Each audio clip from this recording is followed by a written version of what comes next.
Hello friends, Ganga academy YouTube channel में आप सभी लोगों का स्वागत है। आज हम करने जा रहे हैं 7 मार्च पहली शिफ्ट सीजीएल 2019 के क्वेश्चंस, जो मैथ के क्वेश्चंस थे। हम यहाँ पे मैथ के क्वेश्चन सभी क्वेश्चन सॉल्व कर रहे हैं और बाकी इससे पहले की जितने भी शिफ्ट थी मैंने उसके सबके मैथ के क्वेश्चन सॉल्व करा चुका हूँ। आप प्लेलिस्ट में जाकर देख सकते हैं। हमारे चैनल की प्लेलिस्ट में आपको सीजीएल 2019 के प्लेलिस्ट में आपको सारे के सारे क्वेश्चंस मिल जाएंगे। देखिए पहला क्वेश्चन दे रखा है हमें। पहले क्वेश्चन में क्या रखा है कि ये दे रखा है हमें पूरी की पूरी क्वेश्चन दे रखी है 164x की cube minus 12x plus P X square equal to 1 minus 4x x bracket मतलब का होल क्यूब। तो हमसे पूछ रहा है कि p की वैल्यू क्या है, p बराबर क्या है। तो हमें यहाँ पे p बताना मतलब कुल मिला के x का कोफिशिएंट बताना, x का गुणांक क्या है। इतनी सी बात है बस। हमें x का गुणांक बताना तो कुछ नहीं करना। देखो कैसे निकालेंगे x का गुणांक। ये देखो फॉर्मूला दे रखा है a माइनस b की क्यूब लिखिए। तो ये बराबर क्या होता है, देखो a की क्यूब माइनस b की क्यूब माइनस 3ab ब्रैकेट में a माइनस बी। तो ये फॉर्मूला जो है यही चीज तो लिखिए। खुला हुआ देखो ध्यान से कैसे करें। अगर ये बराबर देखो 1 माइनस 4 x की होल क्यूब, अगर इसे मैं खोलता हूं देखो a की क्यूब 1 माइनस ये कितना जाएगा 64x की क्यूब 64x की क्यूब और माइनस 3ab 3 और a कितना देखिए जरा आप, a कितना हमारा a है 1 और b कितना है 4x और ब्रैकेट में a माइनस बी क्या हो जाएगा 1 माइनस 4x। तो बस ये इतनी सी बात दे रखी है। अब देखो जरा सॉल्व करते हैं। 1 माइनस 6 64x की क्यूब माइनस देखो 3 4 12 तो आ जाएगा 12x देखो, ठीक है। और ब्रैकेट में 12x के बाद आ जाएगा प्लस, ठीक है, सॉरी, फिर देखो ब्रैकेट में माइनस 1 और 4x, ठीक है, ये 4x है। अब देखो जरा मैं इसकी मल्टीप्लाई के साथ करूँगा कितना आ जाएगा माइनस 12x और माइनस माइनस प्लस और कितना आ जाएगा 48x स्क्वायर और यहाँ पे ये सेम रहेगा। तो आपको दिखाई दे रहा होगा यहाँ पे कि x स्क्वायर क्या है, x स्क्वायर के साथ क्या है p है। तो देखो x स्क्वायर में से इससे कंपेयर करो तो देखो x स्क्वायर किसके आ जाएगा, x स्क्वायर के साथ क्या कोफिशिएंट है 48। तो p बराबर कितना आ जाएगा मेरा, p बराबर 48 आंसर हो जाएगा। तो कुछ नहीं था, यही फॉर्मूला था। फॉर्मूला को आपको पता होता तो आप खोल सकते थे इसे। तो अगले क्वेश्चन पे आ रहे हैं। देखिए जरा अगला क्वेश्चन क्या कहता है हमसे। अगले क्वेश्चन में मिटा रहा हूं इस क्वेश्चन को। देखिए अगला क्वेश्चन कैसे करेंगे। अगले क्वेश्चन में दे रखा है, बहुत ही इजी क्वेश्चन है ये तो, सभी को पता है ये तो थ्योरम। देखो a b c और d ये दे रखा 110, ठीक है, और ये दे रखा 62 डिग्री। पूछ रहा है कि एंगल BAC की माप बताइए। कह रहा है कि एंगल BAC बताइए। ये वाला एंगल आपसे पूछ रहा है। तो आप याद रखना ये जो बहिष्कोण होता है किसी भी ट्रायंगल का, एक्सटीरियर एंगल जो होता है इंटीरियर एंगल्स का सम होता है। तो मैं कह सकता हूं इसके सामने वाले, मैं कह सकता एंगल C बराबर हमेशा होगा angle A plus angle B के। तो देखो जब ये 110 है तो इसमें से अगर मैं 22 बाहर घटा दूं तो एंगल ये आ जाएगा। तो मैं कह सकता हूं एंगल BAC बराबर 48 डिग्री। अगर इसमें से 42 चले जाएंगे तो कितना आ जाएगा 48, तो इसकी वैल्यू आ जाएगी 48। तो इसमें से माइनस कर लेंगे, बस इतनी सी बात है। तो आप यहाँ पे वैल्यूज को रख के रख सकते हैं, ये बराबर इसके होता है। अगले पे आ रहे हैं। देखिए जरा अगला क्वेश्चन कैसे करेंगे। मिटा दे रहा हूं इसे। अगला क्वेश्चन दे रखा हमें कि एक ट्राइंगल है, ठीक है, जिसका नाम है P R और Q। ये 13 है, ये 12 है और ये थीटा है, ठीक है। और हमसे पूछा जा रहा है, ठीक है, पी आर कॉस थीटा की वैल्यू बताओ। कॉस थीटा, तो कॉस थीटा बराबर क्या होता है लंब बटे कर्ण। कॉस थीटा बराबर लंब बटे कर्ण, मतलब ये 13 है ये 12 है तो ये कितना आ गया ऑटोमेटिकली, ये आ गया हमारा 44 से 5, कितना आ गया 5।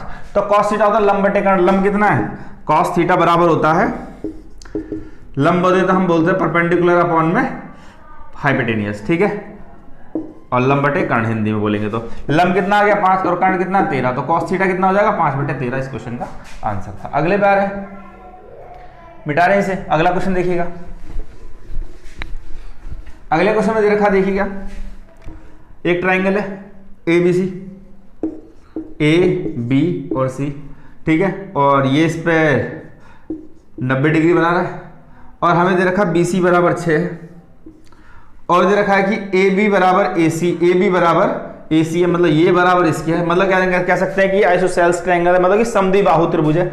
ये एक समद्विबाहु त्रिभुज है और ये AD है, तो AD बराबर 4 सेंटीमीटर दे रखी है।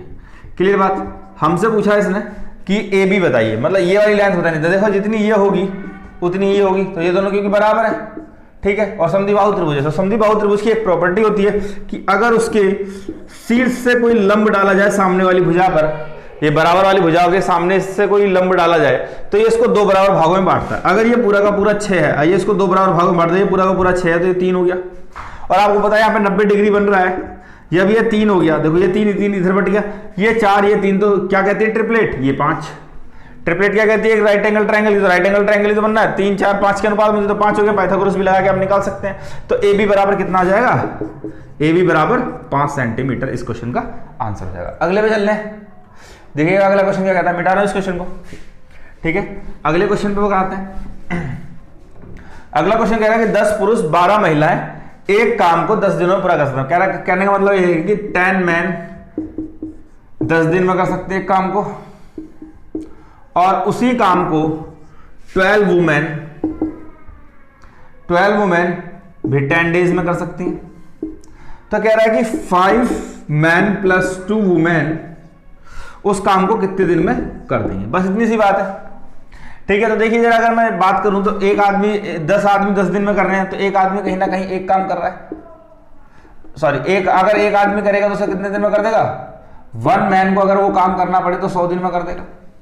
और ऐसी ये इतना है तो 1 वुमेन की अगर बात करूं तो कितने दिन में कर देगी, 120 डेज में, ठीक है। मल्टीप्लाई करो, देखो 1 मैन करेगा 100 डेज में और 1 वुमेन करेगी 120 डेज में, ठीक है। तो अगर मैं इन दोनों का एलसीएम लूं तो टोटल यहां पे लिख दे रहा हूं कि मैन बराबर हो जाएगा, एक मैन करेगा उसे 100 दिन में और वुमेन करेगी 120 दिन में, ठीक है। अगर इन दोनों का एलसीएम ले लूं तो कितना आ गया, 12 पंचे 60, 600। तो एक मैन, देखो ये टोटल काम इतना हो गया था, एक मैन कितना काम करता है 5, और वुमेन कितना काम, एक मैन कितना काम करता है 6, और वुमेन कितना काम करती है 5।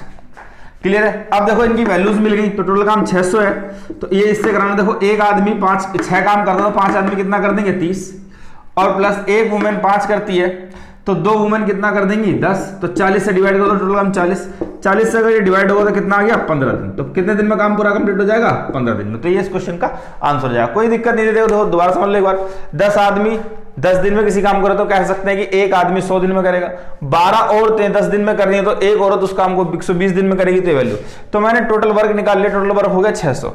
तो जो 100 दिन में एक आदमी 100 दिन में करता है, तो एक आदमी एक दिन में कितना काम करता है 6 काम, तो एक औरत उसी तरीके से एक काम एक दिन में कितना काम करती है 5, तो 5 आदमी कितना काम कर देंगे 30, और 2 औरतें कितना काम कर देंगी 10, तो कुल मिला के 40 काम, 40 की स्पीड से 600 काम करना तो कितने दिन में हो जाएगा 15 दिन में। अगले क्वेश्चन पे आ रहे हैं, ठीक है।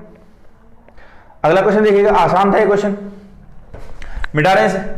अगले क्वेश्चन को देखिए, अगला क्वेश्चन देखिए जरा क्या दे रखा, अगले में दे रखा ए बी रेशियो दे रखा 3 और 5 का, और BC रेशियो दे रखा है 2 और 3 का। कह रहा है कि ए बी और सी तीनों का रेशियो बताओ क्या होगा। क्लियर बात, तो कुछ नहीं करना होता, जैसे लिखा है ऐसे रहने दो। देखो ए बी सी आप सीधा लिख लो, ए के नीचे ए की वैल्यू, बी के नीचे बी की वैल्यू, फिर बी के नीचे बी की वैल्यू, फिर सी के नीचे सी की वैल्यू। कुछ नहीं करना है आपको, इसकी मल्टीप्लाई इसके साथ, और इसकी मल्टीप्लाई इसके साथ, और इसकी मल्टीप्लाई इसके साथ, या तो आप जो बराबर में संख्या रखी है उसे भी रख दो। देखो 3 दूनी 6, 5 दूनी 10 और 3 पंचे 15, बस यही आंसर है इसका, 6 15 10, 6 10 15 आंसर हो गया, ठीक है। अगले बार है 6 10 15 इस क्वेश्चन का आंसर हो जाएगा। अगला क्वेश्चन देखिएगा, मिटा दे रहा हूं, बहुत आसान था। अगले बार एबीसी का रेशियो आ गया। अगला क्वेश्चन देखिए, दे रखा है कि एक चक्रीय चतुर्भुज है, ठीक है, जैसे कि आप देखिए इस तरीके से एक आकृति बनी हुई है, ये डी है, ये सी है, ये बी है और ये ए है। दे रखा है कि एंगल ए बराबर 100 डिग्री है, ये बराबर 100 डिग्री दे रखा है। पूछ रहा है कि एंगल सी बताना है, ये वाला एंगल हमें फाइंड करना। तो याद रखो बहुत आसान सी बात है कि एक ही जब भी चक्रीय चतुर्भुज क्या बोलते हैं, साइक्लिक क्वाड्रिलेटरल होता है, तो इसके अंदर क्या होता है कि आमने सामने के कोणों का योग 180 डिग्री होता है। अगर ये 100 है तो ये कितना हो गया 80, ये आमने सामने के कोणों का योग 180 होता है। बस इतनी सी बात है, तो ये आंसर क्या आ गया 80 डिग्री। अगले क्वेश्चन पे आ रहे हैं, बस इतनी सी बात पता होनी जरूरी थी। अगले क्वेश्चन पर मिटा रहा हूं इसे। देख रहा है कि 5 क्रमागत विषम संख्याओं का औसत m है। 5 क्रमागत विषम संख्याओं का औसत m है, कहने का मतलब a, b, c, d और e, इनका औसत m है। कह रहा है कि यदि अगली 3 विषम संख्याएं और जोड़ दी जाए तो औसत क्या होगा? विषम संख्याएं हैं, ठीक है, मतलब हम कह सकते हैं ऑड नंबर है। क्या है? Odd number. ऐसी अगली में जोड़ दूं मैं, ए बी सी सबको ऑड मान रहा हूं, एफ और जी। अगर इनको जोड़ दिया जाए तो औसत में कितने की वृद्धि होगी? तो m में क्या ऐड होगा? m प्लस एक्स, इस x का मान बताना है कि m में कितना ऐड होगा। तो बस इतनी सी बात है, आप ध्यान रखिएगा इस बात को। देखिए मैं आपको एक छोटी सी बात समझा रहा हूं। वैसे तो आप याद रखिए कि जब भी ऑड या इवन नंबर बढ़ाए जाएं तो जो एवरेज है, एवरेज +1 से इंक्रीज होता है, +1 से +1 इंक्रीज होगा। मतलब एक नंबर बढ़ाया तो एक बढ़ेगा, दो नंबर बढ़ाए तो दो बढ़ेगा, तीन बढ़ाए तो तीन बढ़ेगा, ठीक है। और वहीं अगर नंबर हो नेचुरल, प्राकृतिक संख्याएं हो, और जब उसमें पूछा जाए कि आपका एवरेज कितना बढ़ेगा, तो याद रखिए तब एवरेज इंक्रीज होता है 0.5 से। तो एवरेज इंक्रीज होता है 0.5 से, बस इतनी सी बात है। अगर एक नंबर बढ़ेगा तो 0.5 से, अगर दो नंबर बढ़ेंगे तो एक बढ़ जाएगा, अगर तीन तो 1.5। और उसी तरीके से ऑड इवन में जितने नंबर बढ़ेंगे उतना ही एवरेज इंक्रीज होगा। जरा देखिए कैसे समझाता हूं इस बात को। 1 + 2 + 3, अगर मैं इन तीन नंबर की बात करूं तो सम कितना हो गया इनका? 6। तो अगर कोई एवरेज पूछे तो आप क्या करोगे? 3 से डिवाइड कर दोगे तो कितना आ गया एवरेज? 2। अगर मैं इसी के अंदर, देखो नेचुरल नंबर की बात बता रहा हूं, अगर मैं इसी के अंदर दो नंबर और ऐड कर दूं, 4 + 5, तो देखिए कितना आ गया? 9 और ऐड हो जाएगा, 6 और 9 आ जाएगा 15। 15 को 5 से डिवाइड करो कितना आ गया? 3। देखो दो नंबर इंक्रीज हुए और एवरेज कितना बढ़ा? 1 से, मतलब 0.5 से बढ़ रहा है। और ऐसे ही ऑड में है, देखिए 1 + 3 + 5 कितना हो गया? 9। और 9 को अगर आपने 3 से डिवाइड किया तो एवरेज कितना आ गया? 3। और वहीं पर अगर मैं इसके अंदर और दो नंबर ऐड कर दूं, जैसे 1 + 3 + 5 + 7 + 9, तो आप देखेंगे 9 7 16 16 16 और 9 16 और 9 आपके हो जाएंगे 25, 25/5। तो आप देखो 5, तो दो नंबर बढ़ाए तो दो नंबर में 2 का इंक्रीजमेंट देखो 3 से 5 हो गया, तो 2 का, तो हर एक नंबर पे 1 इंक्रीज हो रहा है। तो बस इतनी सी बात याद रखनी है आपको। अगर ऑड या इवन, कहने का मतलब है सम या विषम नंबर जुड़ेंगे तो एवरेज 1 से इंक्रीज होगा, और नेचुरल जुड़ेंगे तो 0.5 से इंक्रीज होगा। तो यहाँ पे 3 नंबर ऐड हुए तो एवरेज कितना इंक्रीज हो जाएगा? 3। तो एवरेज नया आंसर होगा आपका m + 3। तो ये इस क्वेश्चन का आंसर हो जाएगा, 3 से इंक्रीज होगा, ठीक है। अगले क्वेश्चन पर पूरा कॉन्सेप्ट समझ में आ चुका होगा, उम्मीद करता हूं, ठीक है। मिटा रहे हैं इसे,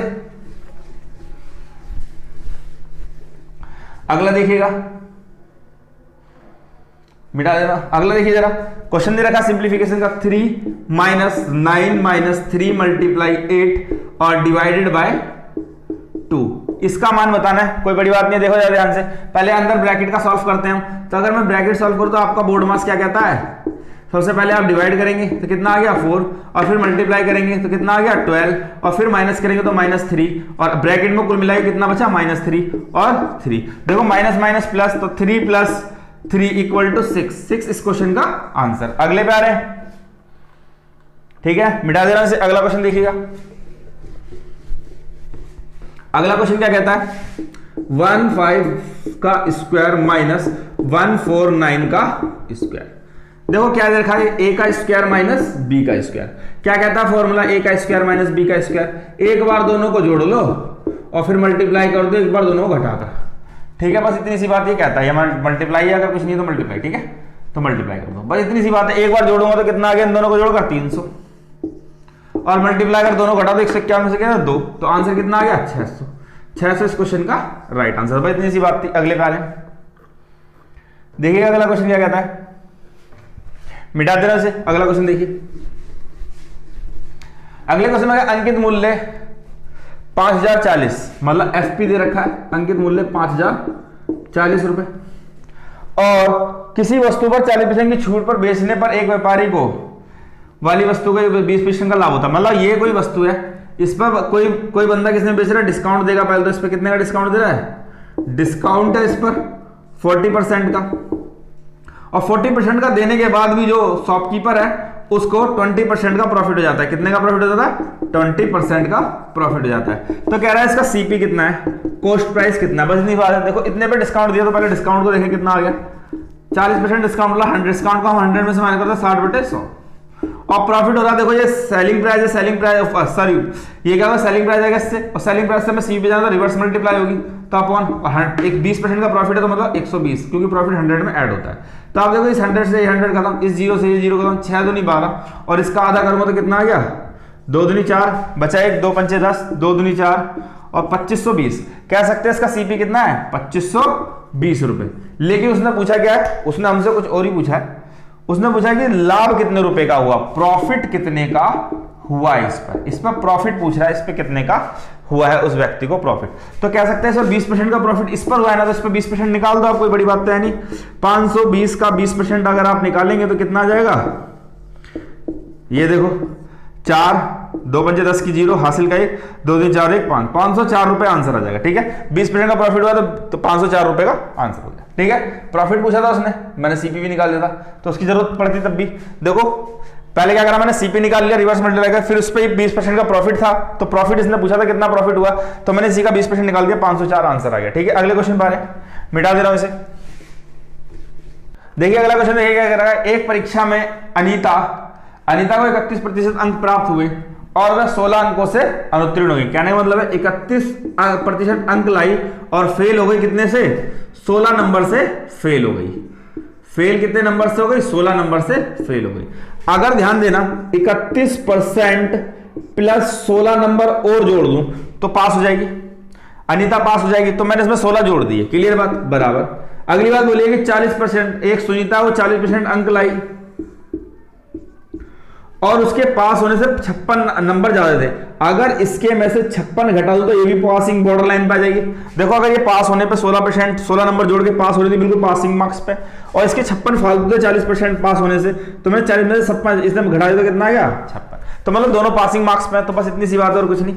अब देखो 16 यहां पर आ गया, ये प्लस हो जाएगा इधर आगे, सॉरी 31%, और इसको लाके इधर माइनस कर दो 40%, इक्वल टू देखो -56 और ये प्लस इधर आके माइनस हो जाएगा -16।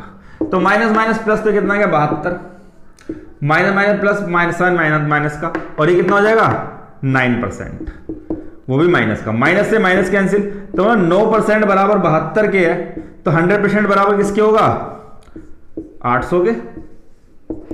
9% बराबर 72 के, तो 100% किसके होगा 800 के। जरा देखिए, जरा जिसकी समझ में नहीं आई ये बात उस बात को ही समझ लो।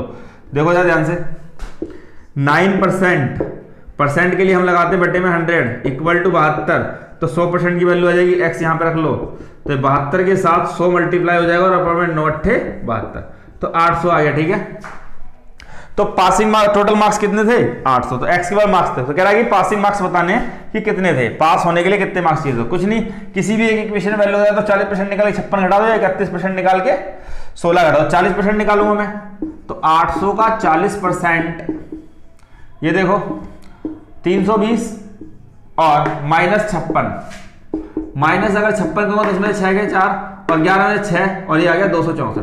तो पासिंग मार्क्स कितने थे 264। इस क्वेश्चन का आंसर है 264। अगला क्वेश्चन देखिएगा, मिटा दे रहा हूं इसे, अगले क्वेश्चन पे आ रहे हैं। अगला क्वेश्चन दे रखा है कि 1 - 2 sin स्क्वायर थीटा और cos स्क्वायर थीटा अपॉन में sin 4 theta plus cos 4 theta -1 का मान बताना है, बस इतनी सी बात है। देखो जरा यहां पे इस क्वेश्चन को कैसे समझेंगे, जरा ध्यान से समझना। मैं कहता हूं कि sin की पावर 4 थीटा बराबर प्लस cos 4 थीटा बराबर होता है 1 - 2 sin square cos square theta के। इतनी बात क्लियर है, याद रखना इस बात को, ये बराबर इसके होता है। आप पूछोगे कैसे होता है, तो उस बात को भी हम यहां पे समझ से चलते हैं कि कैसे बराबर होता है। तो देखिए जरा, आप लोगों को पता sin square theta plus cos square theta क्या होता है, बराबर 1। इतनी बात पहले है। अगर मैं स्क्वायरिंग बोथ साइड कर दूं, स्क्वायरिंग बोथ साइड कर दूं, क्या मिलेगा आपको sin 4 theta plus cos 4 theta, ठीक है, plus 2 sin square theta cos square theta, A का स्क्वायर प्लस बी का square plus 2ab equal to इसका एक का स्क्वायर करो एक। अब आप देखिए जरा, ये प्लस हो जाएगा, क्या हो जाएगा माइनस। तो मैं कह सकता हूं sine square sine 4 square theta plus cos 4 square theta equal to 1 minus plus हो जाएगा minus minus 2 sine square theta और कॉस स्क्वायर थीटा। होता है कि नहीं होता? ये वैल्यू इसके बराबर मैंने प्रूफ कर दी।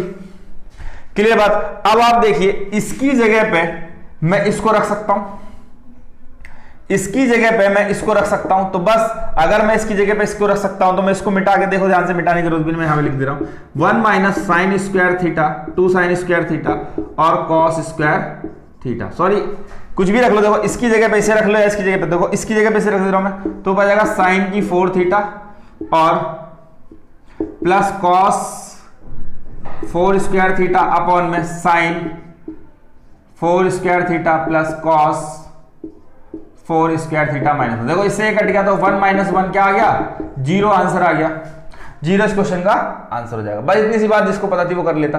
अगले बारे में मिटा रहा हूं इस क्वेश्चन को। देखिए जरा अगला क्वेश्चन, मिटा देना इस क्वेश्चन को। अगला क्वेश्चन समझिएगा जरा सभी लोग। कह रहा है कि 6 मीटर और 4 मीटर, कह रहा है कि 6 मीटर लेंथ है और 4 मीटर विड्थ है और 4 मीटर ही हाइट है। तो कह रहा है कि ऐसा एक कमरा है, इस कमरे के चारों दीवारों का क्षेत्रफल। तो याद रखना, चारों दीवारों का क्षेत्रफल क्या होता है?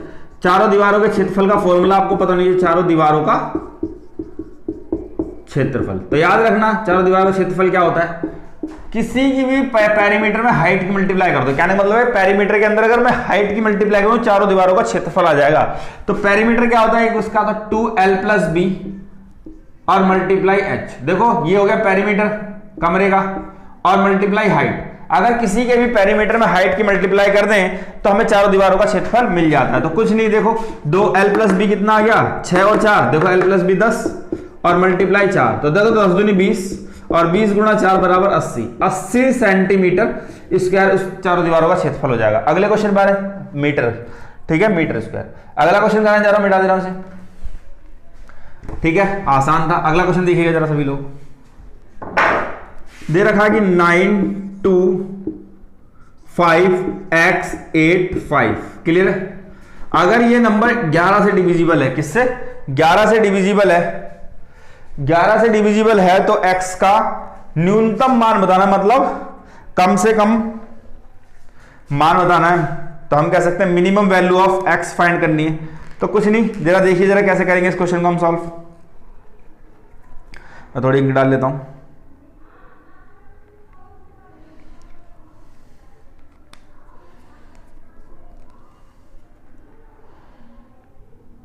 देखिए अब क्या करना है हमें, 11 से कोई भी नंबर जब डिविजिबल होता है तो उसके सम और विषम नंबरों का, सम और विषम स्थानों के जो डिजिट्स होते हैं उनका जो वो होता है, मतलब डिफरेंस होता है, वो या तो 0 होता है या 11 होता है, तभी वो 11 से डिविजिबल होती है। तो देखो जरा कितना आ गया? 14 और 8 22, ठीक है। माइनस करना पड़ेगा 2x + 5, तो मैं कहता हूं 7x 7 + x, ठीक है, इक्वल टू 0 आना चाहिए या फिर 11 आना चाहिए। अब बताओ जाए इसके अंदर क्या जोड़ूं? जब 11 आ जाए तो कितना? 4 जोड़ना चाहिए। तो x बराबर कितना लेना पड़ेगा? 4। देखो अगर मैं इसे लेता हूं तो कितना आ गया? अगर मैं इसमें 4 और रख दूं, x की जगह पे 4 रख दूं तो 11 हो जाएगा। 11 - 11 आ जाएगा, नहीं आ जाएगा? तो x की वैल्यू आ जाएगी 4। तो मिनिमम वैल्यू होगी x की 4। ये इस क्वेश्चन का आंसर हो गया। अगले बारे में मिटा रहा हूं इसे, देखिएगा अगला क्वेश्चन क्या कहता है। अगले क्वेश्चन में दे रखा हमें कि sin 30 degree plus cos 30 degree minus tan 45 degree. Clear बात? इसका मान बताना है। कोई बात नहीं, sin 30 आप लोगों को पता है 1/2, cos 30 √3/2 माइनस tan 45 1 डिग्री। तो एलसीएम आ गया आपका 2, तो नीचे बटे में 2, चारों ऑप्शन में 2 है। क्लियर है? देखो ये आ गया 1 + √3 और ये आ जाएगा, इसके नीचे 1 मान लेंगे तो 2 से जाएगा तो -2, ठीक है। अब अगर मैं इसमें से माइनस करूं तो कितना आ गया? -1। तो मैं कहता हूं √3 -1 अपॉन में 2 इस क्वेश्चन का आंसर हो जाएगा, ठीक है। 2 में से 1 गया तो 1 माइनस का आंसर, ठीक है। अगले बार है वैल्यूज को रखना और सॉल्व कर देना, बस इतना सा, इतनी सी बात थी। देख लो कुछ नहीं किया मैंने, सिर्फ वैल्यूज को रखा, सॉल्व कर दिया। √3 - 1 y2 इस क्वेश्चन का आंसर हो गया, ठीक है। मिटा दे रहा हूं इस क्वेश्चन को। अगले बार है, अगला क्वेश्चन देखिएगा क्या दे रखा है। 2 सर्कल है, एक सर्कल ये रहा और एक सर्कल इससे जुड़ता हुआ है, ठीक है। और ये इसका सेंटर है ए और इसका सेंटर है बी, ए और बी, क्लियर बात। ये यहां से इस पे टच कर रहा है और ये यहां से इस पे टच कर रहा है। इसका नाम है एन और इसका नाम है एम। और ये गया बाहर और ये इससे मिलता हुआ यहां से, ये पॉइंट से इसके सेंटर से जा रहा है और ये क्यू, और ये इससे मिल रहा है और ये भाई साहब इससे मिल रहे हैं, क्लियर बात। और ये सी पे टच कर रहा है।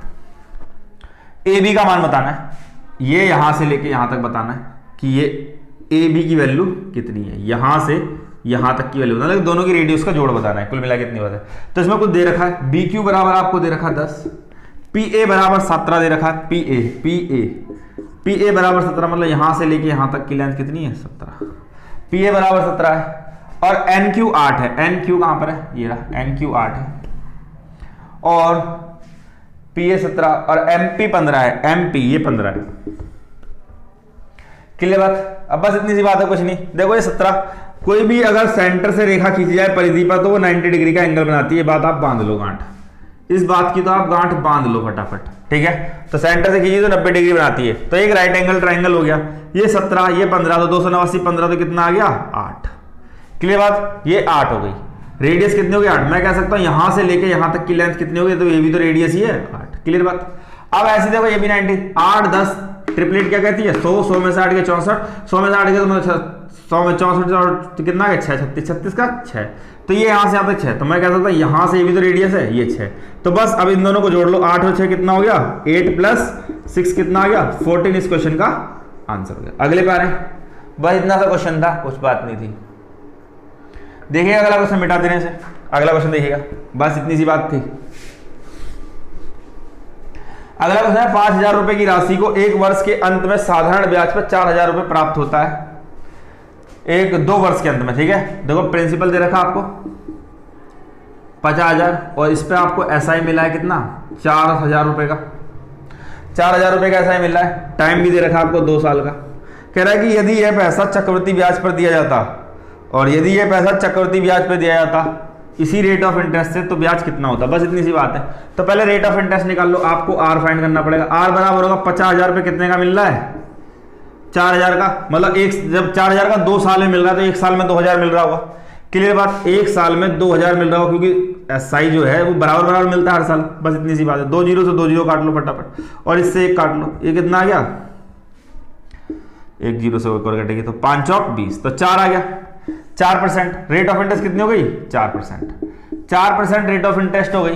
तो 4% के हिसाब से अगर मैं जैसे चक्रवृद्धि पे लगाऊंगा तो 4%, 4 + 4 देखो 8 तो लगेगा ही लगेगा और प्लस 4 × 4, ठीक है, अपॉन में 100, तो कितना आ गया 8 + ये 8.16%। मस्त इतने यही बात है। तो मतलब कह सकते हैं हम जो चक्रवृद्धि 50,000 का 8.16% निकाल लो आप, आपका आंसर है 50,000 का 8.16%। ये 2 जीरो और आ गई, ठीक है, 5000 लिख दिया, पहले गलती कर दी थी। ये 2 जीरो से 4 जीरो से 4 जीरो कैंसिल, देखो 5 × 30 की 0 बचा 3, 5 × 5 और 3 8, 5 × 8 40, कितने बात। तो 4080 रुपए इस क्वेश्चन का आंसर हो जाएगा। अगले बार है, कुछ नहीं था ये क्वेश्चन, दोबारा समझा दूं, दोबारा समझ लो। देखो पी दे रखा था इतना, ऐसा ही इतना, टाइम इतना। अगर 2 साल का ब्याज 4000 है तो 1 साल का 2000 होगा। मैंने 50,000 नीचे रखा, रेट ऑफ इंटरेस्ट निकाल ली 4%। 4% ऐसा ही है तो, लेकिन जो ब्याज मिलता है वो चक्रवृद्धि ब्याज पे क्या होता है, इसी का हमें क्या करना पड़ता है 2 साल का, तो हमें चक्रवृद्धि ब्याज में 2 बार मिलेगा, तो हमने इसी को एक कंबाइंड वैल्यू निकाली, कितना मिलेगा 8.16%। बस इसका 8.16% निकाल दिया, आंसर हो गया। अगले बार मिटा रहा हूं इस क्वेश्चन को। अगला क्वेश्चन देखिएगा आप सभी लोग। अगला क्वेश्चन देखा कि 2 कार ए और बी दिल्ली से क्रम से, देखो 2 कार ले लो, ये दिल्ली है, एक स्थान है दिल्ली, दिल्ली है एक, और दिल्ली से कहां जा रही है, क्यों सुबह निकल गई और कहां के लिए निकली है, रवाना होते दिल्ली से प्रस्थान करती हैं, ठीक है। 2 कारें दिल्ली से सुबह 8:30 बजे निकलती हैं, एक ए कार है और एक बी कार है, ठीक है। 8:30 और 9 बजे निकलती है। ए निकलती है 8:30 बजे और बी निकलती है 9 बजे, क्लियर बात।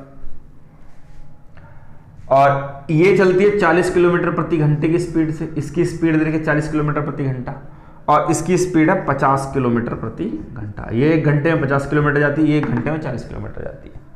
तो कह रखा है दिल्ली से कितनी दूरी पर ये दोनों मिलेंगी, दिल्ली से कितनी दूरी पर ये दोनों कारें मिलेंगी। तो आप देखो ये आधे घंटे पहले निकली ये कार, आधे घंटे पहले निकली मतलब 1 घंटे में 40 किलोमीटर चलती, तो आधे घंटे में 20 किलोमीटर। मैं कह सकता हूं ये आधे घंटे जब 9 बजे होंगे, 9 मान लो यहां बज गए, ये 9 का समय हो गया, तो यहां से यहां तक की दूरी 20 किलोमीटर। तो 9 बजे कार ए यहां पहुंच गई, लेकिन जब ये यहां पहुंची तो दूसरी कार बी ने चलना शुरू किया। अब ये भी चलेगी, अब ये यहां से आगे बढ़ेगी और ये भी आगे बढ़ेगी यहां से, ठीक है। अब आप मुझे बताओ इसकी स्पीड 50 है, तो ये 10 की स्पीड से इसका पीछा करेगी। अब 10 की स्पीड से कब पकड़ पाएगी इसे, पहले तो इसको 10 की स्पीड से ये 20 किलोमीटर दूरी तय करनी पड़ेगी। तो आप देखो 10 की स्पीड से 20 किलोमीटर की दूरी तय करने में कितना समय लगा रहेगी ये, 2 घंटे। देखो 10 की, देखो क्योंकि 10 किलोमीटर फालतू है ना स्पीड, तो 10 की स्पीड से 20 किलोमीटर की दूरी कितने देर में तय करेगी, 2 घंटे में, क्योंकि एक ही दिशा में जब गाड़ी चलती है तो चालें घटती है 2 घंटे में। तो 2 घंटे बाद मतलब 11 बजे, तो 11 बजे इस गाड़ी को इसको पकड़ पाएगी, किसको, ट्रेन ए को, रेलगाड़ी ए, उसको कार ए को 11 बजे पकड़ लेगी। तो 11 बजे मतलब कितने, 9 बजे चली तो 2 घंटे चलेगी। 50 की स्पीड से 2 घंटे में कितना समय कर लेगी इटे, तो 50 की स्पीड से 2 घंटे में कितनी दूरी तय कर ली, 100 किलोमीटर। तो दिल्ली से कितनी दूरी पर मिलेगी ये, दिल्ली से 100 किलोमीटर की दूरी पर ये दोनों ट्रेनें आपस में मिलेंगी। तो आंसर हो जाएगा 100 किलोमीटर, ठीक है। तो दिल्ली से 100 किलोमीटर की दूरी पर ये दोनों ट्रेनें मिलेंगी। बस इस तरीके से समझ सकते हैं। अगले पे आ रहा हूं, मिटा दे रहा हूं उसे, ठीक है। अगला देखिएगा क्या दे रखा है, 2y - 5 की पावर क्यूब में y का गुणांक, मतलब हमें y का कोफिशिएंट बताना है। सेम वही क्वेश्चन है, अभी थोड़ी देर पहले फॉर्मूला लिखवाया था मैंने, a - b की होल क्यूब का, a - b की होल क्यूब का फॉर्मूला लिखवाया था। क्या होता है, a की क्यूब - b की क्यूब -3ab ब्रैकेट में a - b। ये देखो ये a - b है, तो बस इसकी जगह पे रखो और सॉल्व कर लेते हैं। 2y - 5 का होल क्यूब, तो देखो a की क्यूब मतलब 8, 8y की क्यूब, 8y की क्यूब माइनस 125 माइनस 3a कितना, 2y मल्टीप्लाई 5 ब्रैकेट में 2y - 5। क्लियर बात।